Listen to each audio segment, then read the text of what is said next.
जनेऊ जो है हमारे वैदिक धर्म में द्विजाति होते द्विजाति होते तीन, ब्राह्मण क्षत्रिय वैश्य, इनको उपनयन की अधिकार है, जनेऊ के अधिकार है। तो जनेऊ से क्या है, ये गायत्री मंत्र के, गायत्री माता के जो है स्वरूप है। इसको रहने पर भूत प्रेत यदि इसको विधि विधान से इसका पालन किया जाए तो मतलब कि भूत प्रेत में इससे नहीं आदमी को छुएगा। और जनेऊ होने के बाद दूसरा जन्म माना जाता है। जनेऊ होने के बाद ही ब्राह्मण बनता है।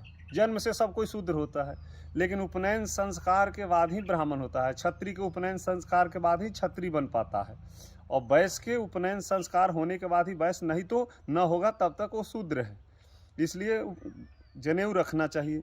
और जनेऊ का क्या है कि शादी ब्याह में ऐसे तो ब्राह्मण का जो ऐसे 14 साल में हो जाना चाहिए, 14 साल के अंदर में, और 18 साल के अंदर में क्षत्रिय के, या वैश्य को 22 साल के अंदर में उपनयन हो जाना चाहिए। इसका ये नियम है कि नहाते समय जो है 8 बार इसको जो है गायत्री मंत्र से वो शुद्ध कर लो, और लघु शंका जाएँ तो 3 बार जो है कान पर चढ़ावें। लघु शंका मतलब पेशाब।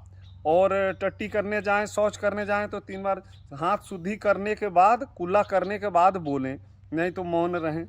हो सके तो मौन रहें। जब शुद्धि कर ले, कुल्ला कर ले, हाथ पांव धो लें, तब बोलना चाहिए। इसलिए जनेऊ का बहुत बड़ी महत्व है। जनेऊ के सही पालन करेंगे भूत प्रेत नहीं छू पाएगा, लेकिन सही पालन करेंगे तब, ना करेंगे तो नहीं। इसलिए बिना जनेऊ को जो है ब्राह्मण को दोष लगता है।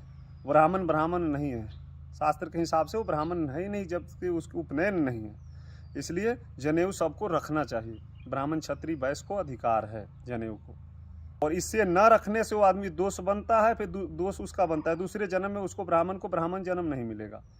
अपनी कर्म का परमात्मा के दिया हुआ जो आज्ञा है उसका पालन न करेगा, उसको दंड मिलेगा। इसलिए जनेऊ रखना बहुत, ये गायत्री माता के स्वरूप है, जनेऊ रखना बहुत जरूरी है।